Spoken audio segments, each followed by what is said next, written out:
Everyone in Pittsburgh knows that we made steel for decades, and that legacy is still a living part of who we are now. But there aren't a lot of examples left of how all that history was forged. With the Carey blast furnaces, you can literally stand in the shadow of what was once cutting-edge technology. Rivers of Steel offers tours of this important national historic landmark, and they explain how we made iron, introduce you to the people, the workers who made it possible, and share more about the culture that sprang up to support them.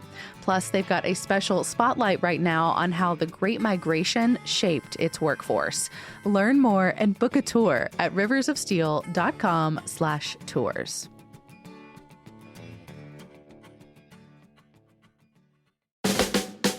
Hey, Pittsburgh. I don't know about you, but my perfect summer night includes a little art, a little music, and maybe browsing some cute vintage goodies. So I will be checking out the gallery crawl in the Cultural District. It's on Saturday, July 26th from 5:30 to 9 p.m., and it's all totally free. You can swing by new exhibitions at a couple art galleries and shop for gently used clothes and decor at a midsummer market in the backyard at 8th and Penn. There'll be food, there'll be drinks, there'll be live DJs, and if you're up for it, there's even an after party at Wood Street Galleries where Detour will be dropping a new LP. You can find out more about the crawl and snag a ticket to the after party at trustarts.org/crawl.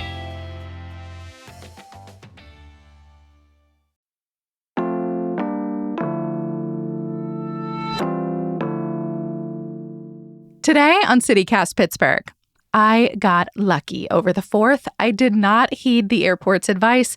I got there 1 hour early, and the security line was a total breeze. But I know that thousands of other travelers through PIT lately have not been so lucky. Today, we are with a travel expert to talk about what's going on, why it has been especially bad here in Pittsburgh this summer, and how, if you are willing to brave that security line, there are so many great deals on flights out of the city right now.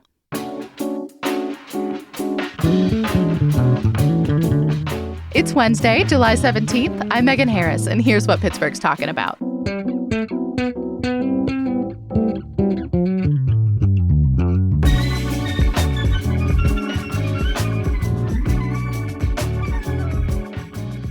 I'm with Scott Keys, the founder of Going, aka Scott's Cheap Flights. Welcome to CityCast Pittsburgh.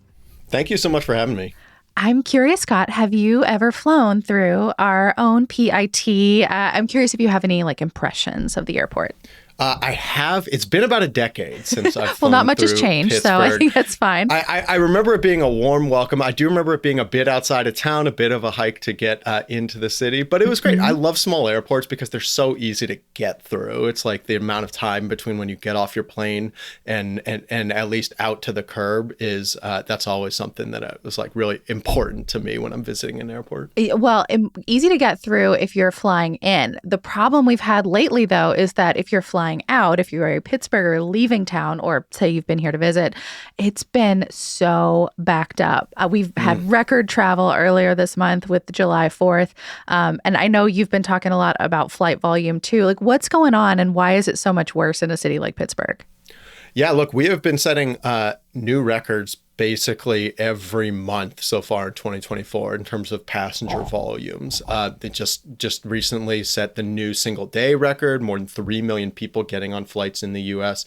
And I think the difficult thing about airports is the infrastructure is kind of locked in place, right? The number of gates there are, the number of doors and curbs and amount of space for passengers is kind of set in stone, even during these summer surges where a lot more people show up. And so that's why you see, of course, an airport like Pittsburgh trying to expand, undergoing this years-long renovation. $1.5 billion to renovate our airport. And years to make it happen, too. It takes a long time. Although in their defense, it has happened during the pandemic, which I'm sure has made it so much worse. Very true. Very true. But, well, in some ways, yes. In other ways, it kind of sped things up. In Salt Lake City Airport, they were expecting renovations to take years. It ended up going ahead of schedule, and significantly so because there were so few passengers flying. So they could just cordon off part of the airport. I don't think this was the case in Pittsburgh, unfortunately. No, ours had the reverse effect. You know how they'll have like, new terminal coming soon, whatever the year is. They've been over the years literally slapping new numbers at the end of 2024, 2025, 2026. So there's just a new taped number on there. Yeah, exactly. Just a little duct tape and Sharpie on the last number. Yeah. Oh, no. We've laughed here in Pittsburgh because, this renovation started, gosh, I think just literally within months of us paying off our last enormously expensive renovation in the 90s, back when we were a hub for U.S. Airways. I'm curious if that's typical, like airports trying to reimagine themselves every so often. It is. You do see airports, especially, ones that are on the older side, really start to focus on renovations as a way of kind of marketing themselves to the world. And I understand it on one hand. Look, an airport is the first impression of the city for visitors. It's where when you land, get off the plane, this is your first impression of Pittsburgh. And for city officials, for locals, you want it to be a good one. Mm-hmm. On the other hand, ask yourself, when was the last time you visited a city because of its airport? Oh, never. Never. I want to spend the least amount of time possible in any airport everywhere. Exactly. Airports should be there to be as efficient as possible to get out of. And so, look, it's kind of one of those things that's money, it's necessary to spend. But I think there can be a sense of sometimes fooling yourself as a city official and thinking like, oh, this is going to put us on the map. Oh, this is really going to drive a surge in tourism. People come for the city itself, not for the front door of the city. Yeah. I mean, something I've heard, at least anecdotally, is that, Pittsburgh could never be a contender for hosting, a lot of big events, like the biggest really, like the Olympics, the Super Bowl, which, as Steelers fans, like we all have a lot of big feelings about the Super Bowl. But if we wanted these things, our airport's tiny. It's not very close to our city. There's not really good mass transit to get you to and from it. I'm wondering if that's a conversation you're seeing in other cities, whether their airport setup then influences their ability to bring in a lot of tourists for big stuff. Here's how I would think about it. I would distinguish between things that are nice to have for big events and things that are must-haves for big events. So things that are nice to have. Yeah, it's great to have an airport that's close to the city, takes less time to get in. Mm-hmm. It's great to have an airport that has good mass transit connection. But I would say that's a nice to have, especially in the age of Uber, Lyft. It's much more possible for people to get to and from where they're going, even without subways. But some of the must-haves that I think go a long way in preventing it are things like hotel capacity. You just have to have a lot of hotel space when you think of the surge of visitors all at the same time. And we don't have a ton of that either, although there are folks trying to change it. Totally. And so this is something that a city like Indianapolis has done quite well, in terms of having the infrastructure in place hotel-wise. I would never in a million years recommend putting a dome, putting a roof over the football stadium. But it is one thing that Lucas Oil Stadium in Indianapolis has that attracts these types of events, that they can be in all weather, that you don't have to worry about a blizzard or a thunderstorm stopping the game the way you do in Pittsburgh, Cincinnati, other cities like that. Yeah. I mean, I guess by all of these measures, then, are there airports that you find just pleasant to be in? And I wonder also where Pittsburgh might rank on your large list. Pittsburgh, I think of as sort of in the middle. Look, it's not an airport like Denver that I just dread flying into. And I say that as a former Denver resident. Well, then you have a bias there, which is good. That's nobody hates on an airport like somebody who lives in the city and has to deal with it. Right? Exactly. You're the most familiar with it. I don't think we have enough time on this podcast for me to go into the long litany of why I dislike the Denver airport. But so if I put that at the bottom of my list, and at least among like U.S. airports, if I put at the top of the list somewhere like Portland, Oregon, my home airport currently, like one of the just beautiful airport, beautiful setting. You always fly past this one mountain coming in called Mount Hood. That's just gorgeous. You're just, a few miles away. It's a small airport, so you can be able to get to where you're going quickly, but it has good infrastructure, all that type of stuff. Pittsburgh, I think of as kind of halfway in between those. It's not one that I'm like, I'm really excited to get to the airport, but it's not one that I'm dreading the way Denver is. I mean, if you need a history lesson on an airport that became a farm, we are your go-to spot. I can't wait to look this up after.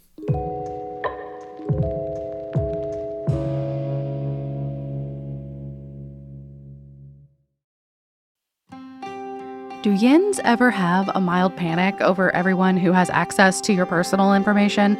You know, your social security number, your address, your health and financial records. So much important data.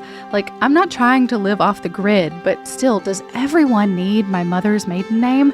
Every day, data brokers collect and sell this information to third parties, and then that gets used by scammers, by strangers, even by insurance companies and banks to target you. My strategy has mostly just been to live in denial and pretend that this isn't happening, but then I learned about Incogni. That's INCOGNI. It scrubs your personal information from the web, and it is very simple to use. It only takes 3 minutes to set up, and it tackles more than 180 data brokers and people search sites. Plus, there's a 30-day money-back guarantee. If you want to stop stressing about random scammers getting their hands on all of your personal data, sign up for Incogni today. You can use code CityCast, that's all one word, for 55% off the annual plan at incogni.com. That's INCOGNI.com.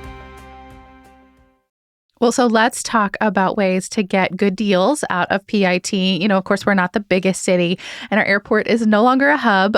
So I'm curious, like, when you buy out of here, when you recommend for folks who are buying out of like a smaller airport like that, how you recommend finding things like discounted tickets and kind of navigating those systems. Definitely. So I like to think of trips in two different ways. One are the trips where you have a lot of flexibility. Think vacations. You get to choose where you want to take the vacation. Many times you get to choose when you take the vacation if you have that flexible PTO. And then there are other trips where you kind of have to be at a certain place, you know, your sister's wedding, a family reunion, and the strategies for each are going to be different.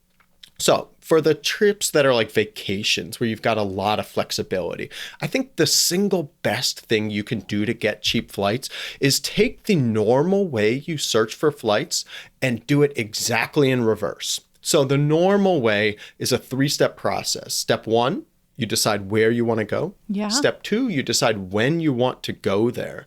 And then step 3, you say, well, what do the flights cost? You know, what's it cost to get there? And by setting price as the last priority, it's not surprising we end up with some pretty expensive flights. Yeah, you really get locked in there. Exactly. And so instead, what I say is like, look, if cheap flights are a priority, if you want to be able to get great deals, take that same 3-step process and flip it on its head.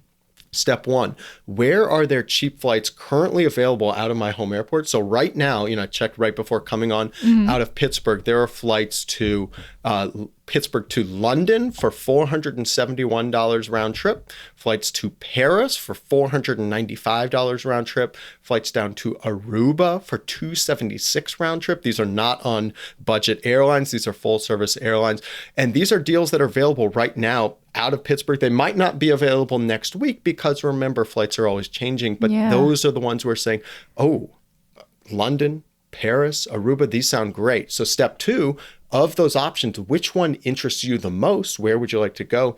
I would love to go to Paris. I've never been. City of Lights, romantic. It's almost the Olympics. It's a big time. Exactly. And then step 3, what dates work for my schedule? Oh, I could go the first week of September. That's a great time of year to go. And so by setting prices the top priority rather than the last priority, that's how you end up getting cheap flights and being able to afford 3 or 4 vacations for the same price you used to pay for one.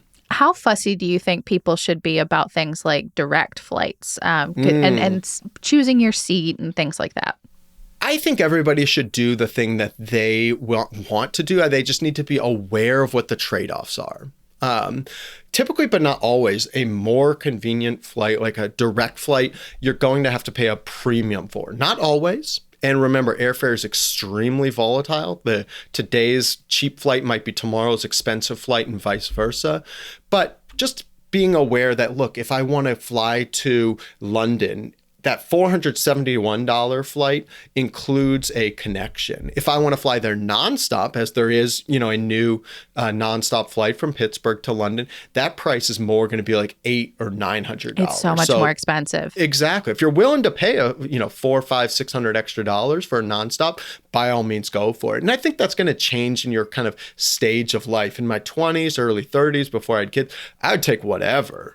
I would take 4 layovers, didn't care, waste my time. I once flew from DC to Denver with 7 connections in order to get the best deal possible. It was embarrassing.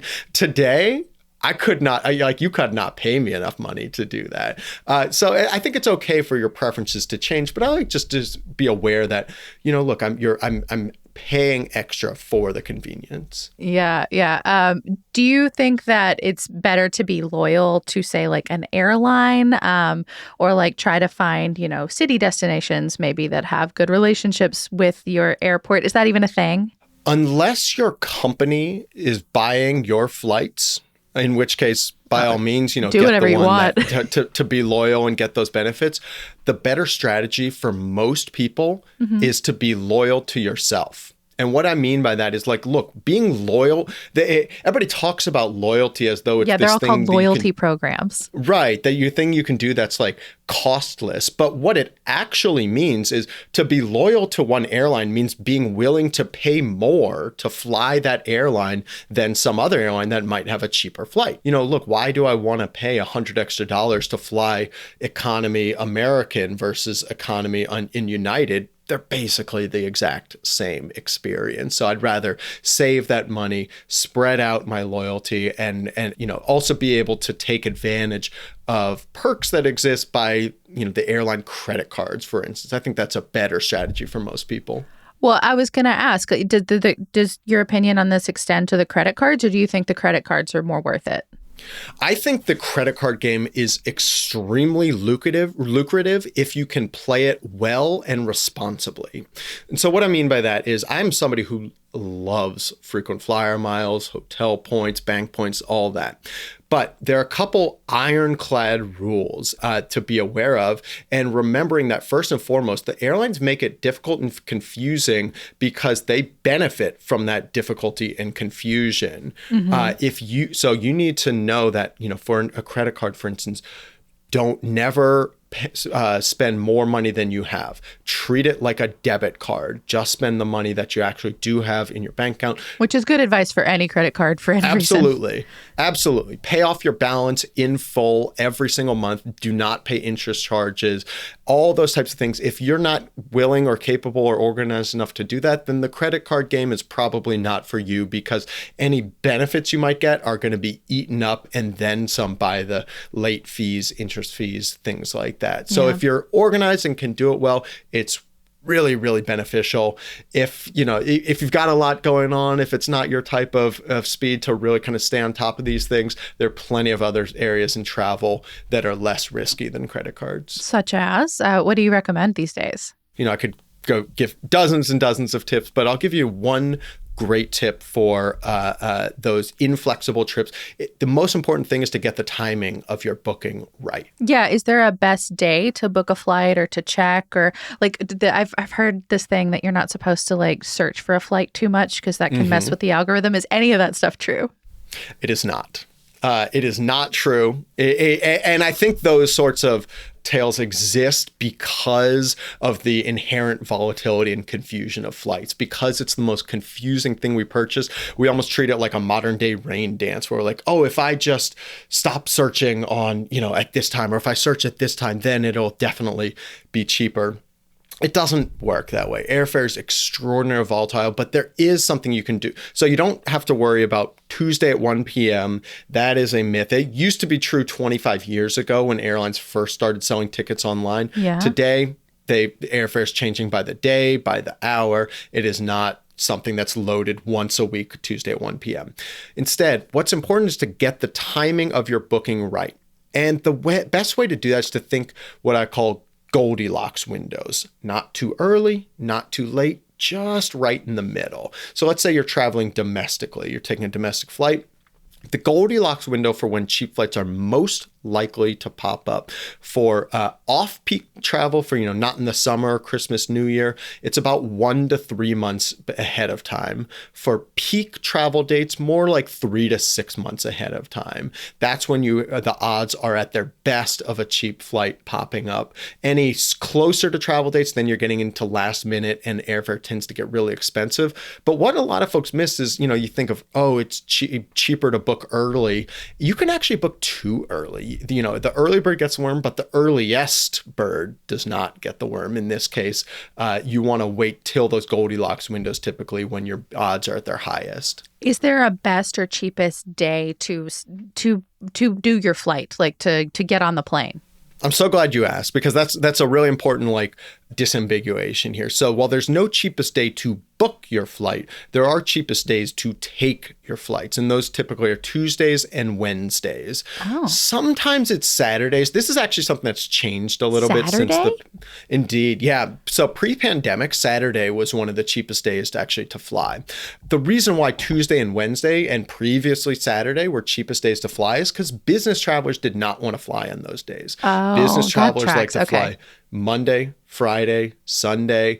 And so if it's a business travel day, airlines usually have the prices higher because they want to try to gouge those business travelers for anything they'll pay. But for the off-peak days, Tuesday, Wednesday, they say, well, look, there are fewer people traveling, less demand, will lower prices. Saturday's one that used to be cheaper. Now it's because business travel is still down, but leisure travel is way, way up.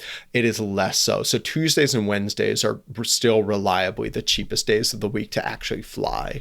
Yeah. I mean, do you personally have any favorite or least favorite airlines to fly? I realize that's subjective to your city, but I would love to give you a hot take on my favorite airline, my least favorite airline. But my actual hot take is that flying in economy on domestic flights in the US is basically the exact same experience on every single airline. You see a lot of differentiation when it comes to if you're flying up in business class, or if you're flying on these long haul international flights, especially some of the Middle Eastern or Asian airlines have some really swankier aircraft and service on board.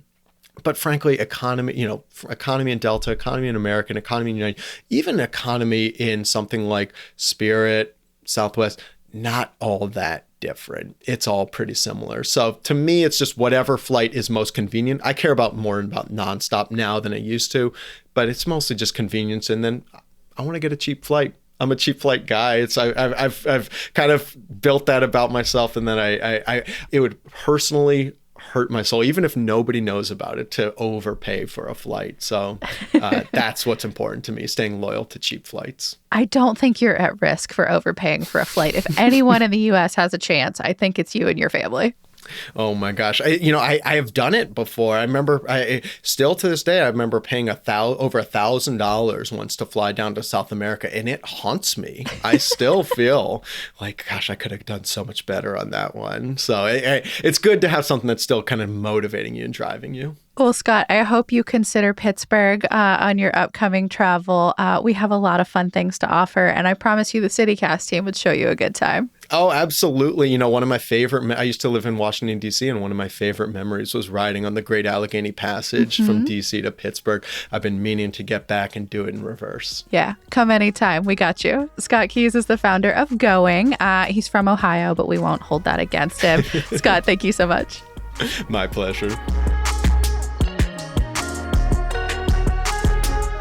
That's all for today here on CityCast Pittsburgh. If you're liking the show, please tell someone, rate us, leave us a nice review, and of course, make sure you're subscribed to our Hey Pittsburgh newsletter. We'll be back tomorrow morning with more news from around the city. Talk to you soon.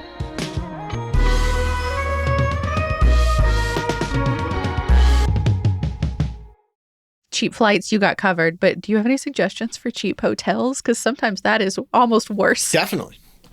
So the biggest thing that you can do for hotels is most people, when they book a hotel, they book it and then they don't think about it again until the actual day comes to check in. And that's bad practice.